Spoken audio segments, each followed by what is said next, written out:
little bit about how you entered in this arena, and maybe spend 5 minutes or so talking about, what keeps bringing you back to franchising, in particular business services.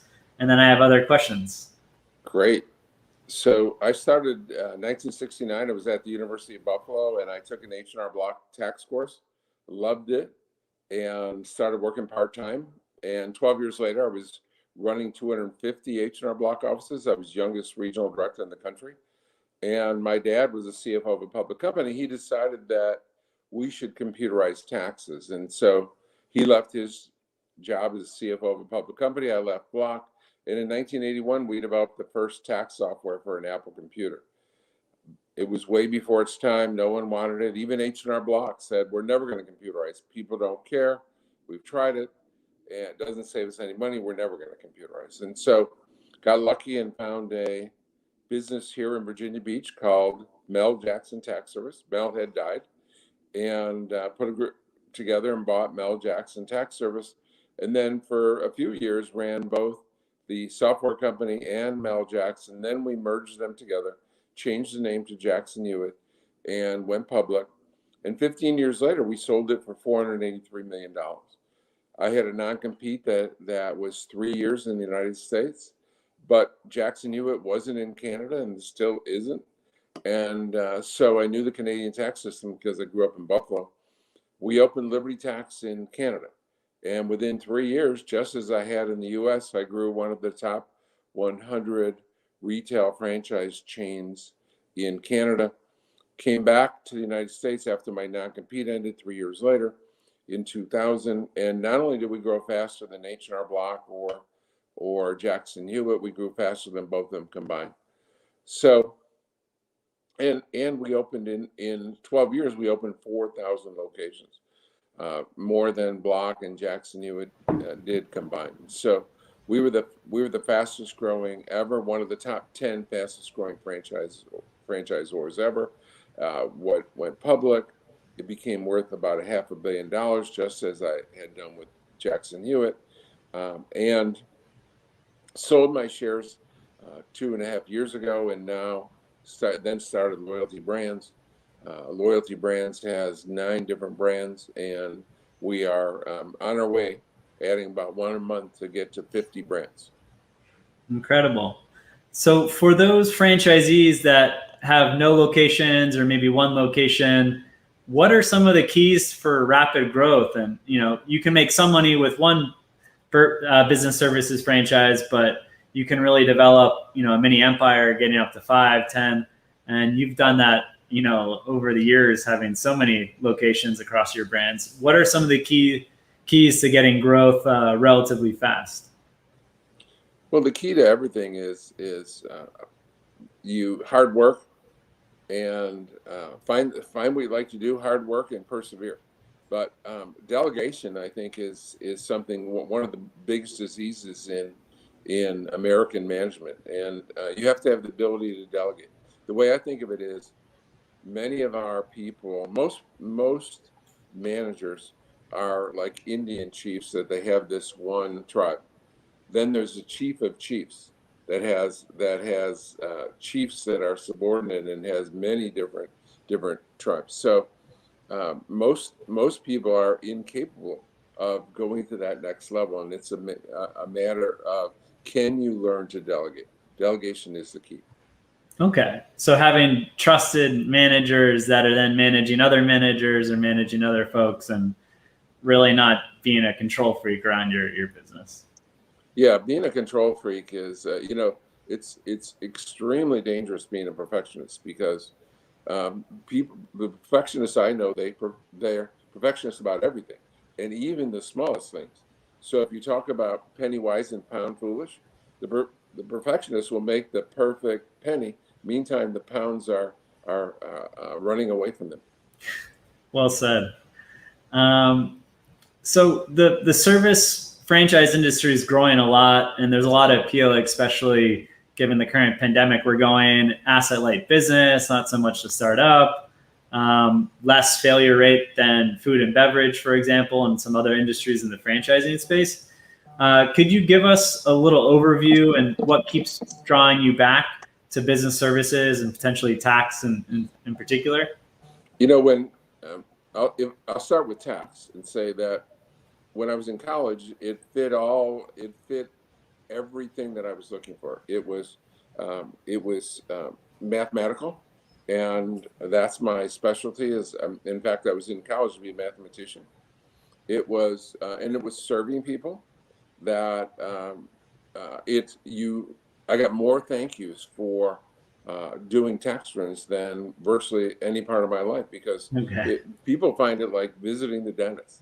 They don't, I really feel that most people that come into a tax office are like, except if they get big refunds, they're thinking, oh, this is horrible. It's like going to the dentist. I don't know about you, but I think 90% of people hate going to the dentist. So it's a very gratifying, and my goal is to give back and give more than I receive. And so it's so easy to do when you're in a service industry. And why isn't it not just better to grow through corporate locations, and why grow through franchising? You know, that was the second biggest mistake I ever made when I left Block and started Jackson Hewitt. After one season, we bought 6 offices. First season, we had 11 stores. Second season, we had 15. Third season, we had 22. Well, that's not bad to double in 3 years. That's not horrible. But meantime, Block had 9,000 offices, 9,000 offices, 9,000. And I realized that at this rate of growth, I would be about 400 years old before we got to Block size. And so we said, well, how can we do this even better? And much of what I've done is copied H&R Block. 95% of what I've used in my career is something that I learned by watching H&R Block. It's much simpler to follow a proven system than to invent your own industry like Fred Smith did at Federal Express. Sure. So, basically you can grow a lot faster, have economies of scale, not just, through the locations you operate, but also the franchisees. Actually, yes, the franchisees pay you to work for you. Yeah. I mean, they're building up net worth, and I've created, out of the 5,000 franchisees you referred to, 800 of them became millionaires. I was going to ask you, like, I imagine it was in the hundreds. Yeah, That's incredible. They pay me to work for me. Yeah. And how do you see? It can be very rewarding. You mentioned a few brands: Jackson Hewitt, Liberty Tax Service, H&R Block. Many of those, you've been very, very involved with. What's the competitive landscape right now for tax in general in the United States?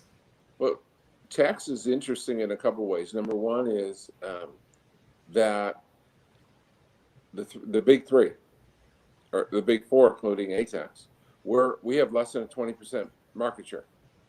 80% of this industry is dominated by mom and pops. And so there's a real opportunity to take market share from mom and pops. I think this is the way that explains it best. If Burger King gets next to McDonald's spends $30,000. They do a demographic study.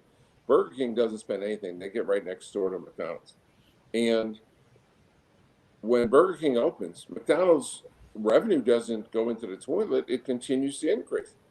They're the one of the fastest growing major brands over the last 10 years. So if Burger King isn't taking business from McDonald's, who are they taking business from? Mom and pops. And so I think when you think of it as a novice, you say, well, how are we going to compete with H&R Block? Well, actually, wherever there's an H&R Block, there are 6, 7, or 8 times as many customers that are going to a mom and pop. So we're really taking 80% of our customers from mom and pops. We're not taking them from Block. So you're looking to differentiate against the mom and pops, and H&R Block's there, but you're not as concerned with them. Exactly. If you could, Patrick, if you could compete with a competitor that does 11 million returns, or a competitor, or a bunch of mom and pops that do 80 million returns, who would you rather compete against?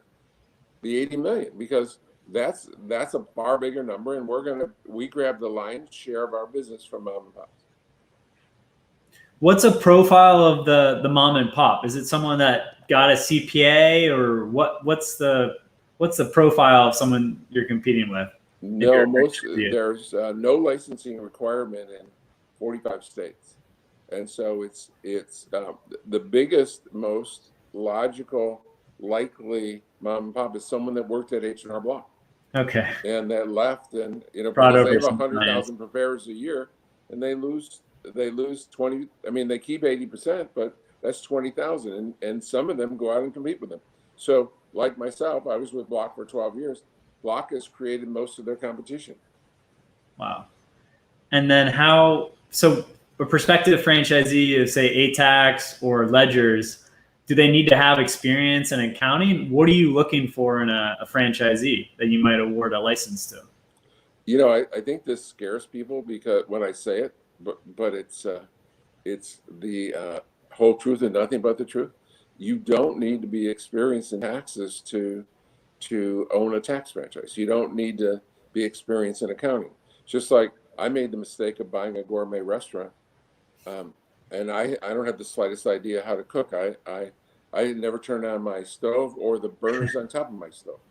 So, but we teach you how to find tax preparers. We teach you how to find accountants, and we also have a system where you can send the work to us. You can offsite your work. So if you don't want to do the bookkeeping, if you don't want to do the tax, you can send it to us. So in all the industries we're in, whether it's dog grooming or elder care or home Sure. inspections or taxes, you don't need, it's a marketing business, and that's kind of a product or the result. So your Okay. marketing business that does elder care, your marketing business that does grooming of dogs, your market service that does tax return.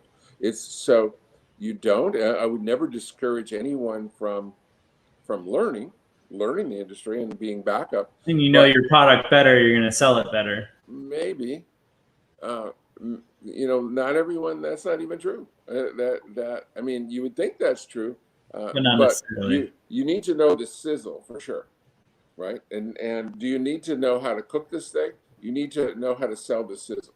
Okay. And so we're looking for people that are marketing people rather than doers. And if you're a doer, those are the most likely people to make the mistake of not delegating.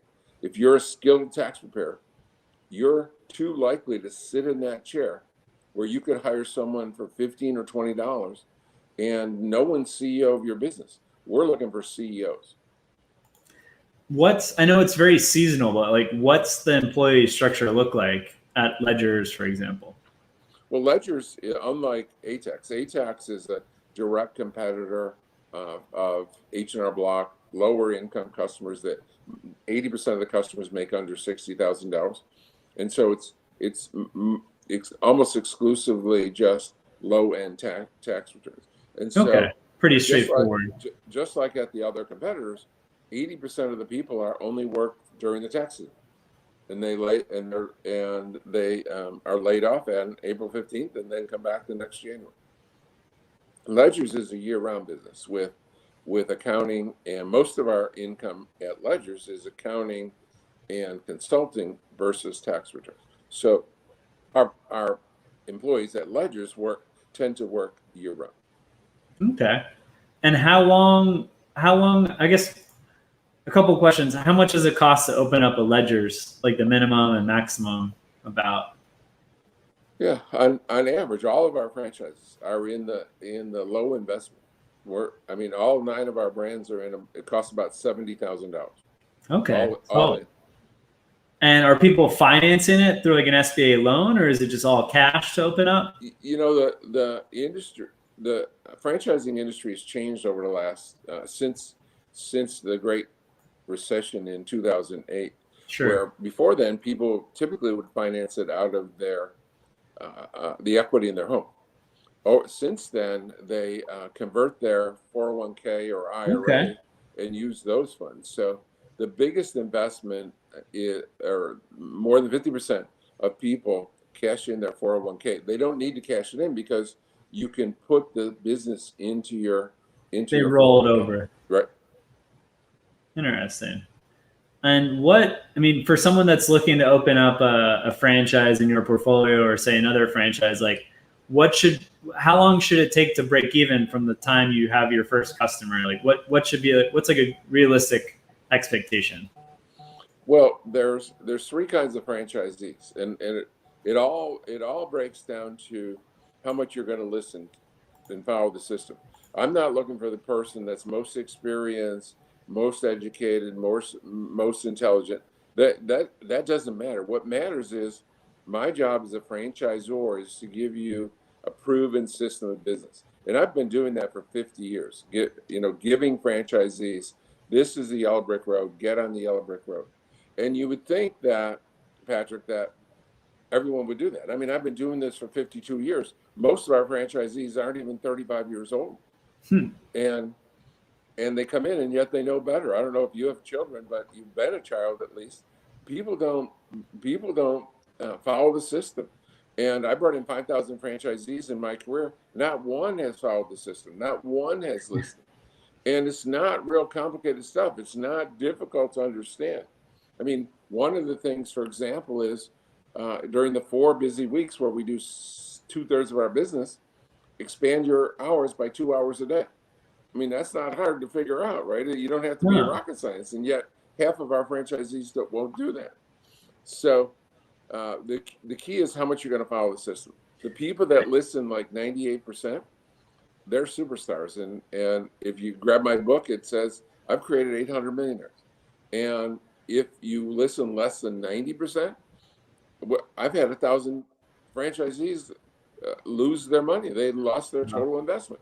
So I've had 800 millionaires and 1,000 that lost everything. Most are in. And how does it work? Because like, over the last 6 years at Visa Franchise and Vetted Biz, we've had some clients that have had to either inject a lot more capital in the business or even close, which I see as like a business failure. And it's generally due to location or not following the franchisor system. But the location issues are more for food and beverage concepts and other industries that you really need. It's like, you're walking by and I'll stop for ice cream. So I imagine the tax, you don't have that issue as much. Why do these 1,000 or less than 1,000? Why are they closing doors, or why aren't they making substantial money? Well, let me talk about location. That it's so simple for me versus someone inventing a new restaurant, right? Sure. If you invent a new restaurant concept, how do you know where to open it? Well, we follow the Burger King model. That McDonald's spends the $30,000, they find a location. Burger King just gets next door. They know if McDonald's revenue is X, their revenue is going to be Y. And on the same token, there are 9,000 H&R Block offices. Same as when I started competing with them in 1982. Okay. So if there's an H&R Block there and there's no A-tax, it's a vacancy. There's like a vacancy time, a sign, flashing vacancy sign. So we don't have to worry about ever having a bad location. We know that we can grow to be bigger than that H&R Block. So we know, and the IRS gives us the numbers of their volume. Yeah, so they're legally, as a tax preparer, it's all publicly available in terms of how many cases, and then you can just go on their site to see what they charge for a tax return. Well, you can't really do that, but Okay. We get so much competitive information from customers, right? We see their customers, and so we know what they're charging. They don't advertise it, although I shouldn't say that. Over the last 3 years, they've become much more transparent. So they will give the prices out up front. They'll post it on their walls. In the old days, they didn't do that. But we know what they charge, and we know how many tax returns that they're preparing in each office. So we know what our opportunity is. And what percent of the franchisees that you've brought on, say these 5,000 locations, like what percent of the individual franchisees became multi-unit operators where they had more than just one location? Well, let me say it this way, that if I look at my career at Block and Jackson Hewitt and Liberty and now ATAX, the average franchisee has 7 locations. Wow. Okay. So almost about a third of them have just one, and the others will average 11 or 12. Okay. So with 11 or 12, you're looking at a pretty sizable workforce, and going back to your earlier point, you have to delegate. You can't be micromanaging. Exactly. You're going to have typically 7 to 10 employees per office. So Okay. they'll get to about 100 employees. Yeah. So there you are a CEO at that point. Oh, for sure. And that's why you can't be sitting at a desk doing tax returns.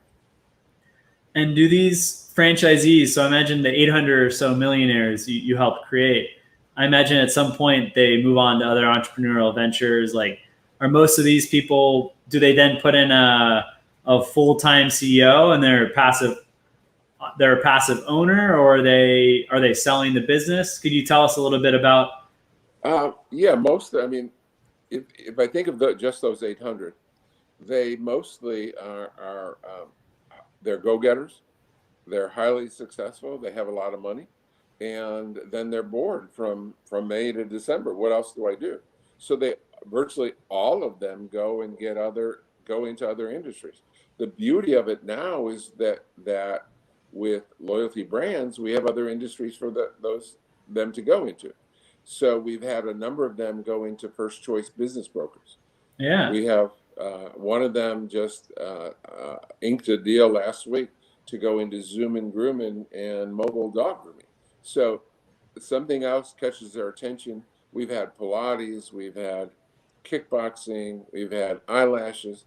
I mean, restaurants. You name it. You can about name it. I had dinner in Raleigh 2 days ago with it's a salt franchise where you blow salt air into a room, Huh. and they bought a salt franchise. So I'd only heard about that. They bought it about a year ago, so I'd only Okay. heard about it that in the last year. But it's and I think the biggest salt franchisor in the country has like 10 locations.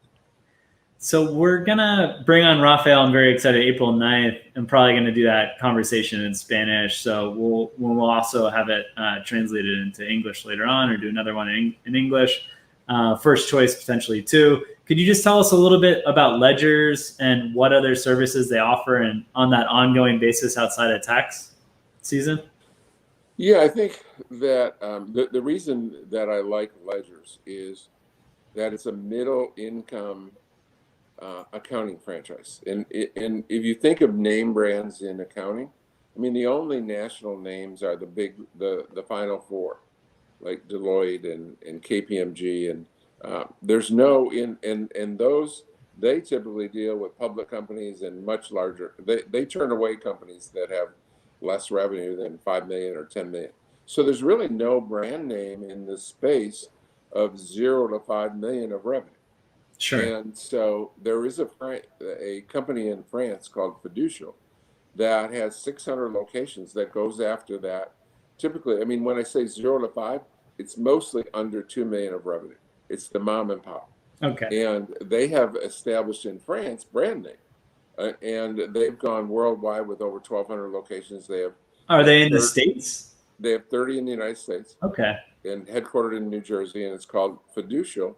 And if you transpose that and extrapolate from their 600 in the population of France, there could be 4,000 locations in U.S. that has a brand name. And so we're after that. We're after that industry, and I'm excited about that for a couple of things. Appeal to me is number one, I don't have to compete against an H&R Block. I mean, it's tough to compete against a 800-pound gorilla with $2 Sure. billion in the bank, Fortune 500 company, and that's not. And I've done it successfully in both of my companies, Twice, yeah. Jackson Hewitt and Liberty. I've done it twice and grown faster than them, and now I'm growing faster than them in ATAX.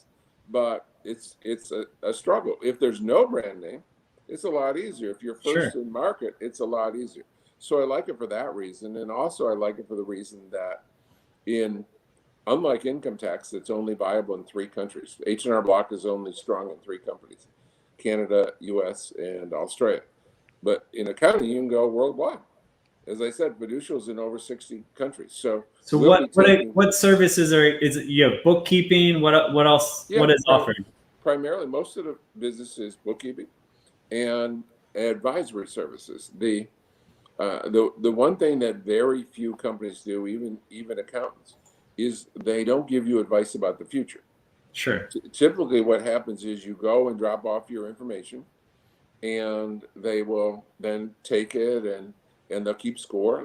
They'll score it and give it back to you.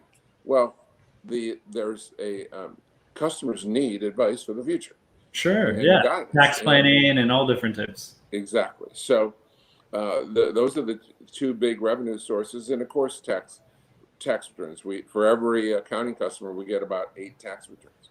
Okay, that's solid. And are there any markets in the United States that you're most excited to grow ledgers and some other brands in your portfolio?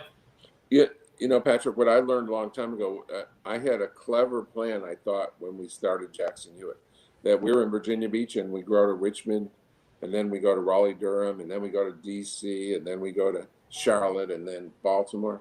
So we would strategically, sort of like a battle plan during World War II, right? We planned it all out.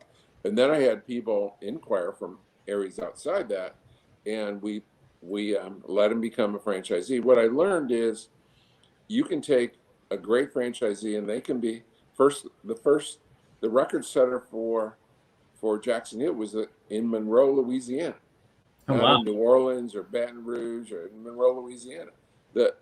We opened and did 1,000 returns in Rapid City, South Dakota, first time in the state, and the average back then was just 300 or 400 returns. She did 1,000 in Rapid City. No one had ever been in the state. You can take a great franchisee that follows the system, put them anywhere.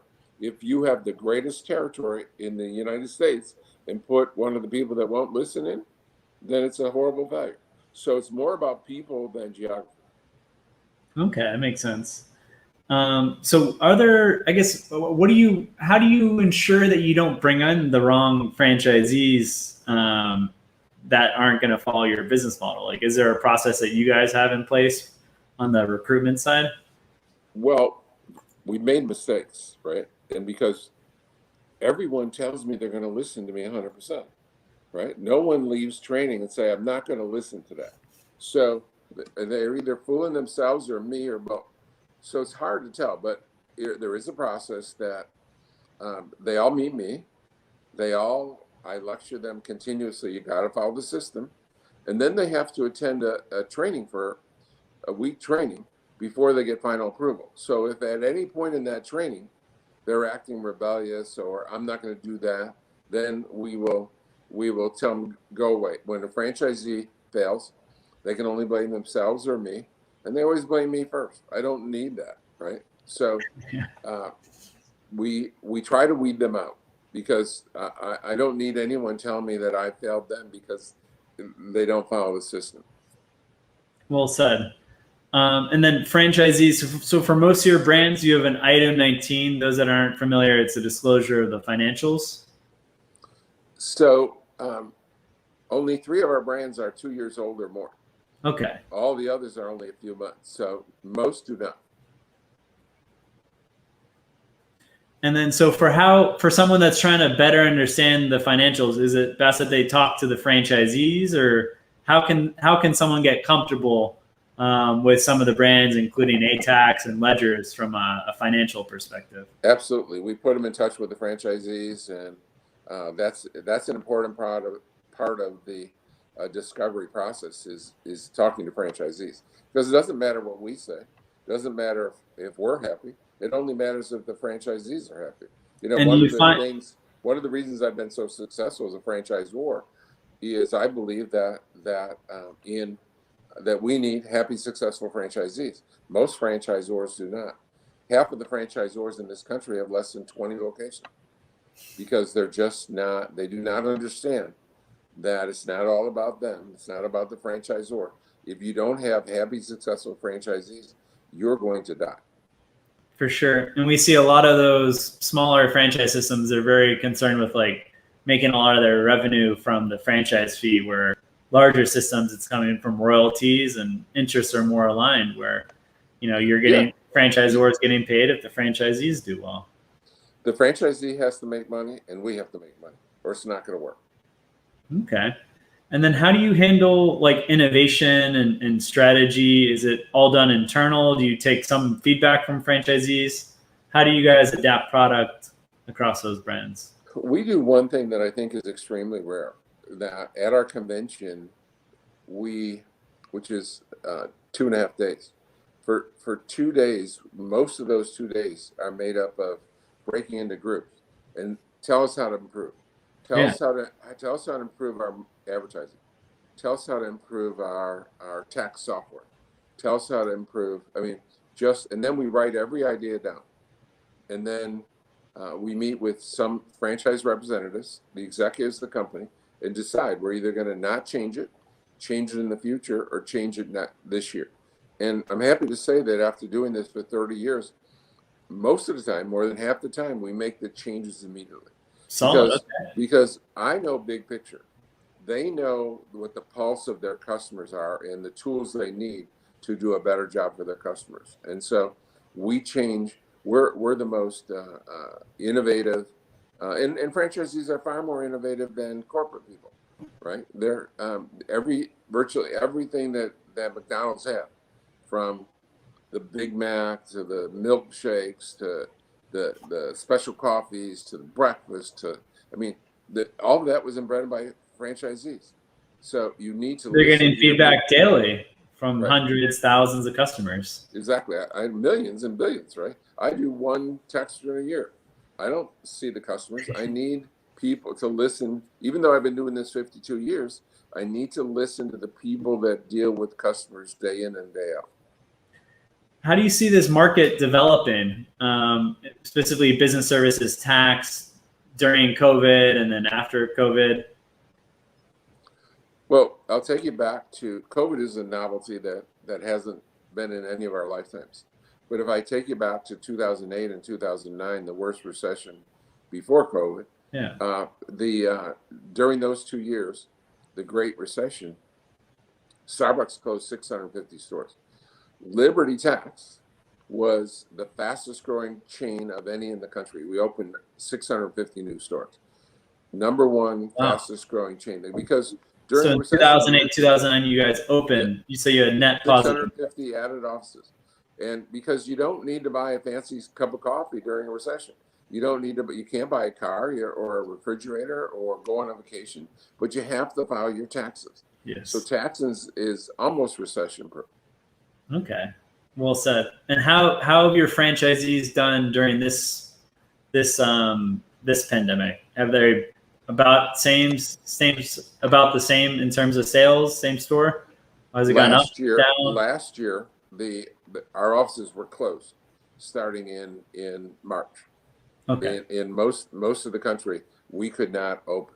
So we ended up doing a lot of it. We have app that you can do it online, send us the information and do it. So we had a slight decrease in 2021. This year, we're headed for a nice increase because all of our offices are open. And so I could see how Ledgers is, really well set up in the future, being like the trusted advisor of these small businesses. But for the tax prep side, I mean, there's a lot of technology players that you can do different things online. How do you guys see competing with that, and how do you see the future dynamic? Yeah, a lot of people think that online filing is going to put the taxpayers out of business and the accountants out of business. But from 2005 until last year, the percentage of people that pay to prepare was about flat. It actually in 16 years it went from 60% paying a preparer down to 58%. And based on the fact that the number of people that file a tax return every year goes up by a couple percent, actually every year, on average, more people are paying a preparer. Okay. And people think that the young people are. If you haven't been in the industry, it seems logical. The young people, they know computers, they do everything on their phone.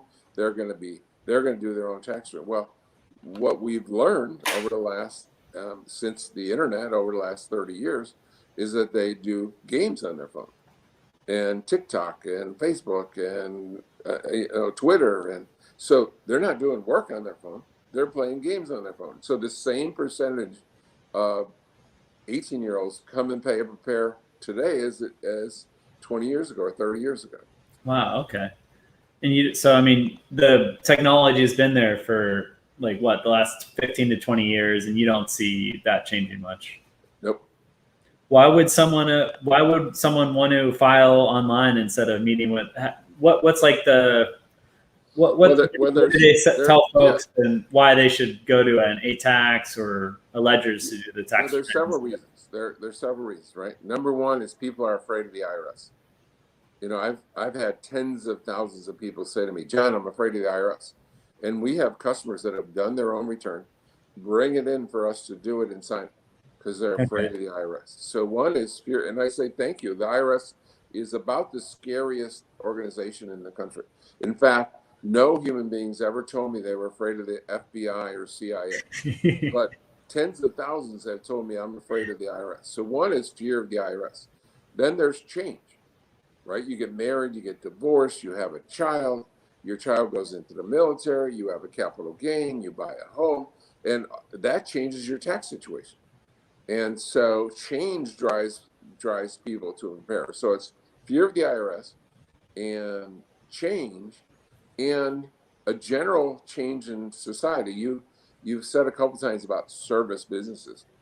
You know, there was no such thing as back when I was starting in taxes, Molly Maid, or, you know, now there's 20 different franchisor and maid services. There's pool cleaning franchises. There's mosquito yard franchises. There's landscaping franchise. We service industries is the only part of the virtually the only part of our economy that's grown over the last 25 years. Manufacturing, do other things. agricultural, it's a lot less percentage. Right. And when I was a kid, you're young. How many times when you were in high school did you eat out each week? I would eat out probably at least 2 nights a week.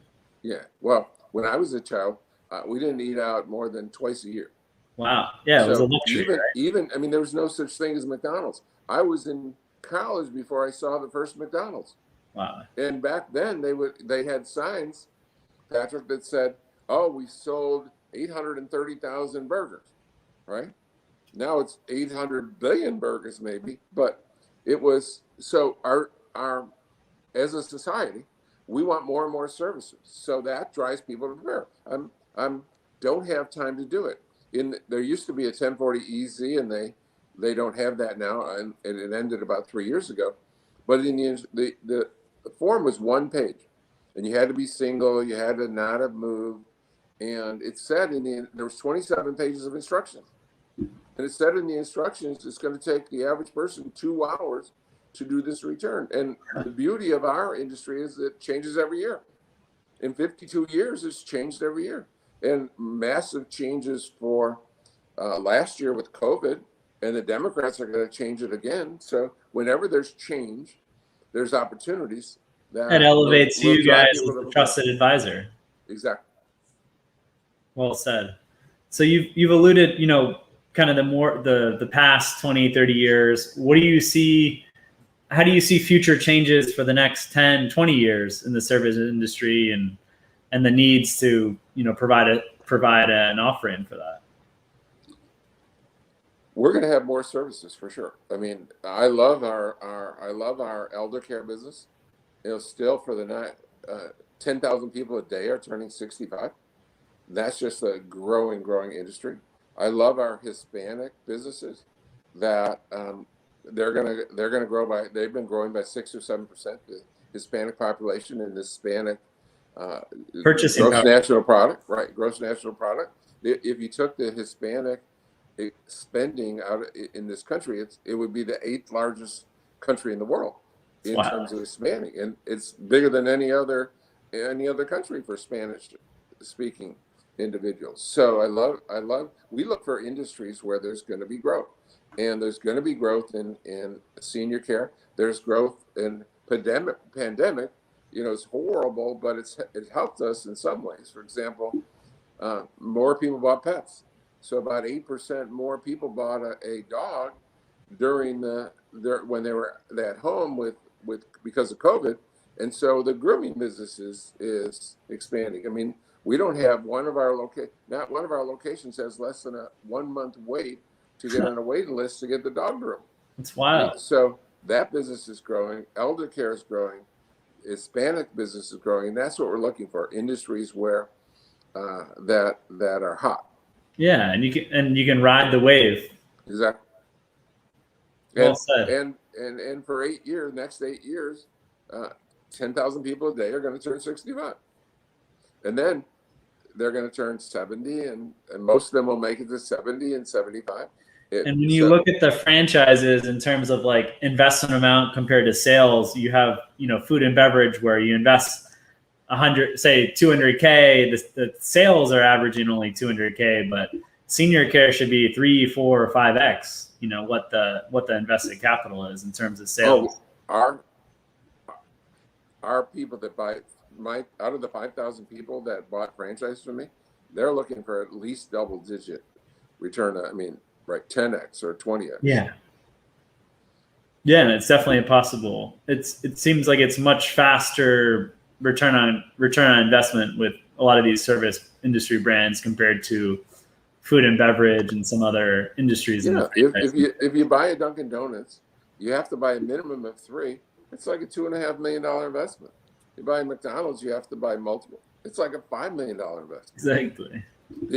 Most of our brands all of the brands so far are $60,000 or $70,000. So I like these brands because I'm into changing people's lives. That drives me. That's the reason I continue to work.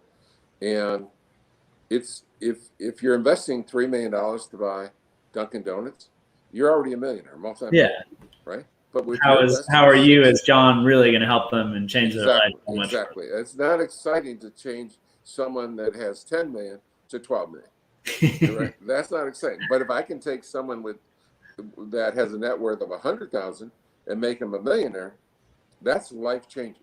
And so I've changed thousands of people's lives. Yeah, I imagine the thanks you get from a tax return is a little different than the thanks you get when you turn someone a millionaire. Yeah, it's a little bit more enthusiastic. Cool, John. Well, do you have any concluding thoughts? I really appreciated having you on. It was wonderful. It was a wonderful 45 minutes or however long we've been talking. But my thought is find something you'd like to do, work hard, persevere. Awesome. Really appreciate the advice. And for any of those, I think we had like 70 or so people register for this, and a few others that want to have a one-on-one call with members of your team from Legacy Brands. So for anyone that's here right now, you can still fill out a form to have a one-on-one call and explore a couple of the brands like Ledgers, ATAX, as well as First Choice Business Brokers. So yeah, appreciate John, and thanks everyone else who joined today. Thank you, Patrick. Have a great day.